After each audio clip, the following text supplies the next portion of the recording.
ஆத்தங்கார அந்த புறம் ஆக்கி கொள்ளவா அந்த அக்கறைக்கும் இக்கரைக்கும் கோட்டை கட்டவா மாமன் கையில் பூவை தந்து சூடிக்கொள்ளவா அடி ஆசை என்னும் ஊஞ்சல் கட்டி ஆடிக்கொள்ளவா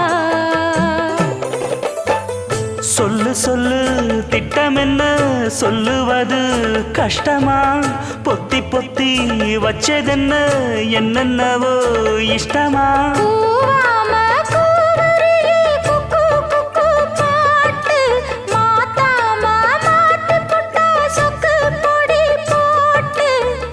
யாரிடத்தில் உன் மனசு போச்சு